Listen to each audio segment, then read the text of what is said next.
Good morning, everyone.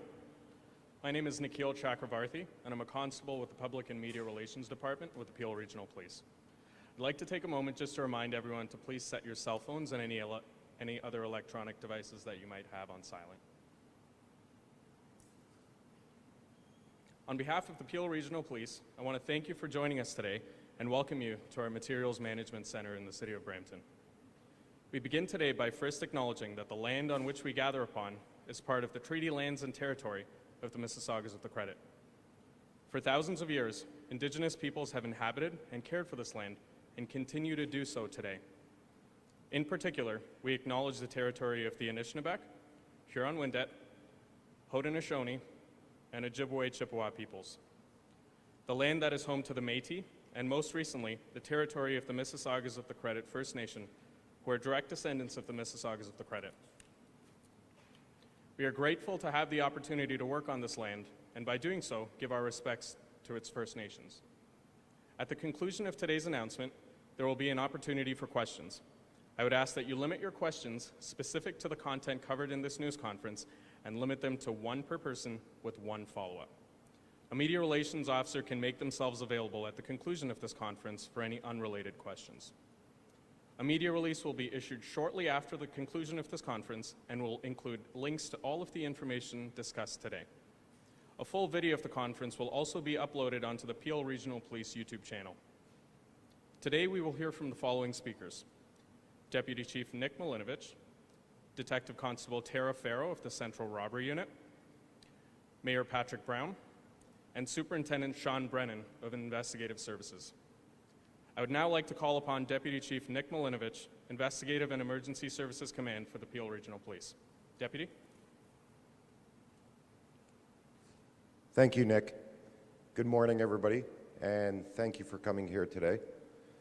Today we are here to share the results and the successful outcome of one of the investigations that our Commercial Robbery Bureau has recently completed. It is dubbed Project Sterling. This project has led to the disruption and dismantling of a very well-known street gang that originated out of Brampton and was targeting our community. This particular street gang, since 2019, has been responsible for a total of 333 criminal charges, 104 robberies, 7 attempt murders, 47 firearms and weapons charges, in addition to 25 bail charges and 41 stolen auto and stolen property incidents. The robberies they committed were often violent. They were often armed when they committed those robberies and oriented themselves towards carjackings. Carjackings of innocent people from our community. Those crimes also included, as I mentioned previously, a number of shootings. This project and the work of the team that you're going to hear from today has made an impact in our community safety. As a result, we have seen a reduction in the number of carjackings that are being experienced in Peel. Thankfully, we're enjoying an 11% reduction in the number of carjackings that are happening here in Peel, which isn't on trend with a lot of the other communities across the GTA, so I'm very proud of that work. We've also seen a reduction in pharmacy robberies, which was another crime that this group was involved in. Despite the fact that we are seeing reductions, I would also like to reassure the community that this remains a priority for our police service. It is a priority for our community and also our police service. As a police service, we recognize that these incidents create fear. They create feelings of insecurity, and people become concerned about the safety in their community. And I would like to reassure the community that we are committed to doing everything we can as a police service to holding people accountable when they're involved in this type of activity. It will not be accepted here in Peel. As a police service, this year we will charge and arrest more people for carjacking and organized auto theft than we ever have. And that is a reflection of our understanding of how important it is, but also what a large issue it is for our community. You'll see in the backdrop here we have several vehicles. These are autos that have been recovered, stolen from people's homes. They've woken up to find out that somebody has gone shopping in our community from other jurisdictions and taken vehicles. We continue to recover approximately 50% of all stolen autos here in Peel. As I mentioned, we will also continue to hold people responsible who come to our community to steal cars. But one of the important things that I think is that we need to recognize is it's an issue here in Peel, but also an issue across the country. On average, in Peel alone, we lose approximately 1 vehicle per hour. And as a police service, we will continue to invest in the necessary resources to make sure that we are able to continue with investigations like this and prevent people from targeting our community. Once again, very happy to highlight the outstanding work from our Commercial Robbery Bureau and the people responsible for this project. I would also like to acknowledge the support of the Criminal Intelligence Service of Ontario, along with Mayor Brown, and thank you for being here today. I appreciate you being here, but also your advocacy towards raising awareness and building into the conversation of prevention and what people outside of policing can do in order to help address this situation. At this time, I would like to invite Detective Constable Tara Farrow, who was the lead of this investigation, to share some of the details of this project. Thank you.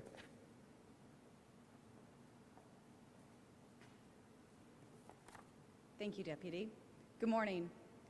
I am Detective Constable Tara Farrow of Peel Regional Police's Central Robbery Bureau and the lead investigator for Project Sterling. Project Sterling was launched in early 2023 following a series of violent carjackings and armed pharmacy robberies in Peel Region. We identified a criminal ring responsible for organizing and planning the robberies as a well-known and established street gang based in Brampton. As you heard from the deputy, this street gang has a well-documented criminal history with Peel Regional Police. As concerning as that is, this gang was actively recruiting young persons to commit the robberies and would compensate them accordingly. Participation in the robberies was also accomplished through intimidation, threats, and other means. Project Sterling's goals were as follows: to disrupt and dismantle the gang responsible for carjackings and robberies and identify gang members and associates involved, to reduce the number of robberies committed by the gang, effect arrest, locate, and seize stolen property and gather evidence for successful prosecution, and to provide referrals for at-risk youth. As a result, Project Sterling has led to the solvency of over 20 violent robbery-related investigations. A total of 103 criminal code charges have been laid, including robbery, robbery with a firearm, unauthorized possession of a firearm, possession of a loaded prohibited weapon, assault, flight for police, and attempt murder.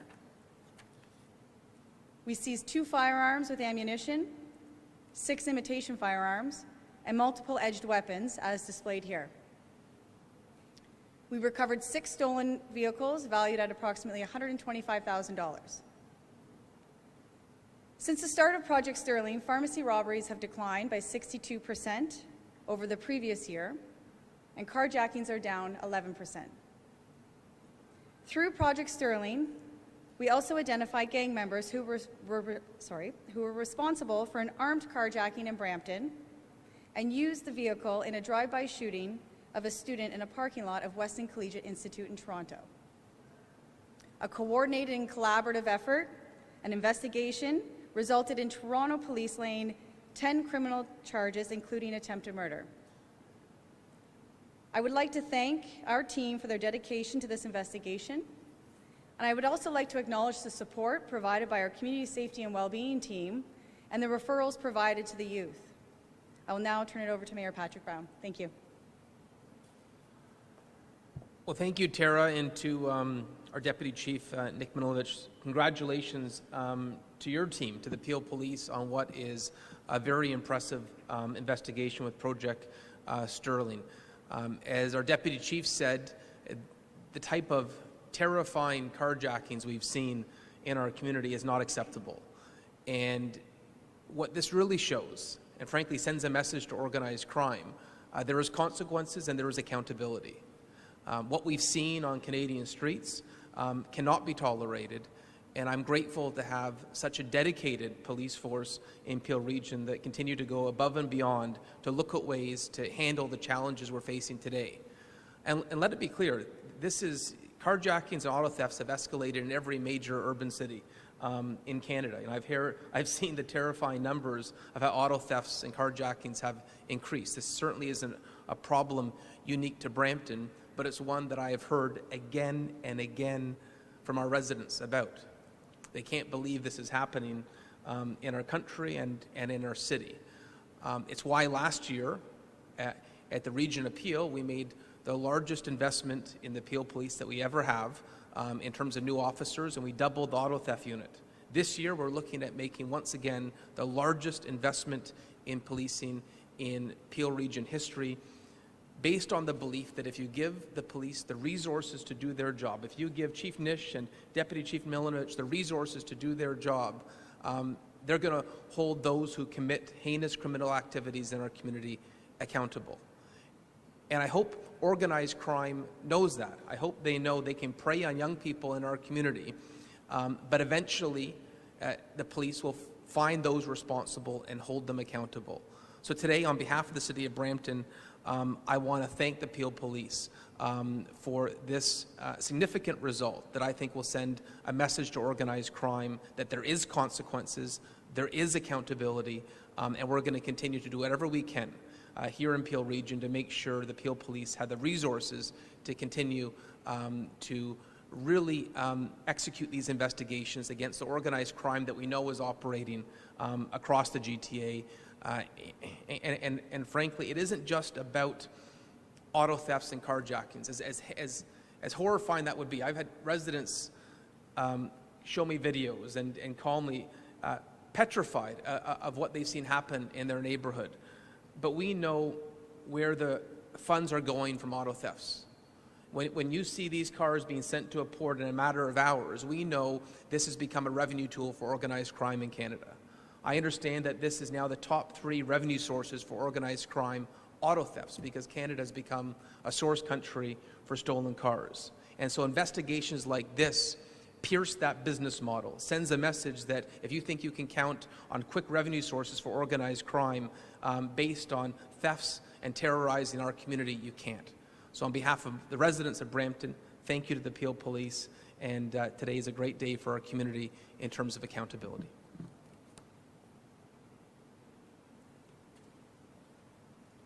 We'll now open the floor to questions. If questioners could just use the 2 microphones on either side. Hi, Linda Ward from CBC. For Detective Constable Farrow, can you tell me a little bit more about this street gang, the name of the gang, the boundaries in which they were operating? Were they specific just to Brampton? Anything more you can tell me about the gang? What I can say at this time is we're in the analyzing phase of our project, so I won't be identifying the gang at this point. However, they do operate out of Brampton, and they do have ties to other jurisdictions within the GTA. Okay. And when you say you've dismantled and disrupted, in terms of arrests and how confident you are that there aren't other operatives out there who are connected to this gang, how do you know that you've disrupted and dismantled this gang? We were able to arrest 20 people altogether, 12 youth and 8 adults. And by doing so and holding people accountable and holding them in custody, we've been able to disrupt some of their recruiting practices. Good morning. This is Nitin Chopra from Prime Asia TV. Question is for Detective. These vehicles recovered, are they recovered within Canada or brought from overseas? And also in case the vehicles which went overseas, any mechanism, are we working with other country governments to bring those back, and from where these are being recovered? Thank you. Thank you for the question, Neaton. I know you asked for the detective, but I think I'll take this one. So when we talk about recovery rates of vehicles, it really depends on why the car was stolen, and particularly when we talk about location. So as I mentioned, we are at approximately 50% total, which is upwards and past $130 million in vehicles that we've recovered. But it also gives you an idea of the scope. You very rightfully point out that a lot of these vehicles are destined for export. And, I'll take this opportunity to share with you that the work that we do here in order to recover these vehicles does not end at the boundaries of Peel. Yes, we do work with foreign governments to try to repatriate vehicles, but there's a lot of complexities to being able to do that. So when we're able to, of course, we do that. Now, having said that, we're also looking for opportunities to begin to fill some of the gaps that we know are creating this issue. Several weeks ago, myself and members of the commercial auto crime actually went to the Port of Montreal to have discussions with CBSA and authorities at the port and look for opportunities, because we see that as a vulnerability. One of the reasons why cars are leaving our country as quickly and in the numbers that they are is because of the vulnerability for export of those stolen vehicles for a profit. And this becomes all part of the cycle of organized crime. So the short answer to your question is yes, we're looking for every opportunity to bring those cars home, but we're also trying to make it more difficult for criminals to allow themselves to export these cars. I would prefer they don't leave Canada. And so that's where we're at with that. I'll say thank you, Peel Police, and congratulations from the residents of region of Peel. As you mentioned, that 11% reduction in carjacking, and that figure is compared to the last year reduction? Yes, so 11% year to date over last year. But as the mayor and as you've heard from Tara, one carjacking is too many. So despite the fact that we're enjoying some success, we aren't going to rest on our hands. And I just want to reassure our community and a message: Peel is not the place to come and engage in criminal activity, particularly as it relates to carjacking and auto thefts, because we are going to put more resources behind that to ensure the people doing that activity are held accountable, and we will follow them wherever they go. But we also want our community to feel safe here in Peel. Thank you.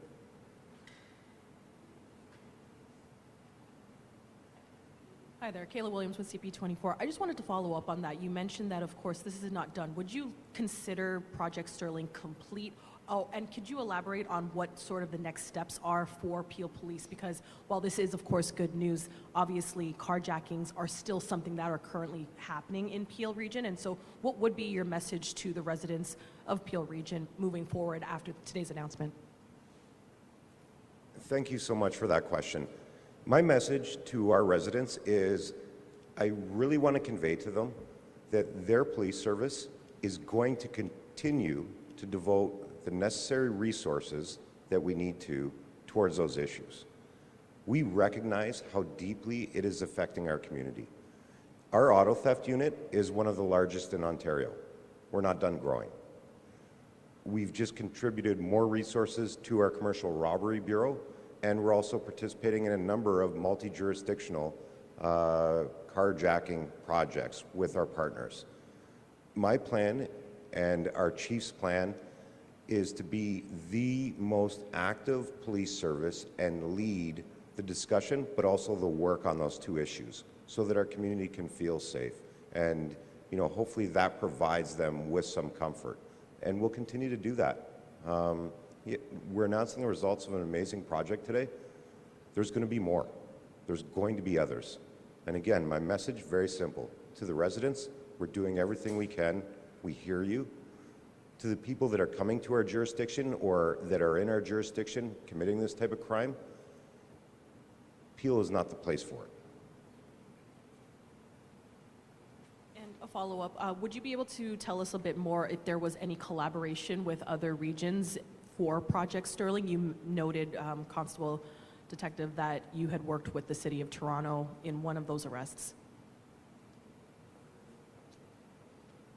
Thank you. Yes, for the one investigation where a carjacking had occurred in the region of Peel, that vehicle was then used in a shooting in Toronto at Weston Collegiate High School. That was in collaboration with Toronto Police.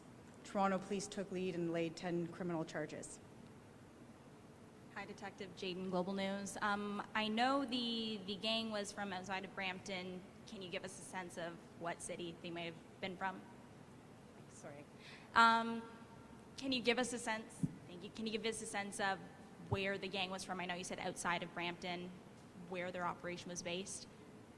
Sorry, the operation was based, the gang is based out of Brampton itself. Okay. And they have ties to the other jurisdictions in Toronto and the GTA as well.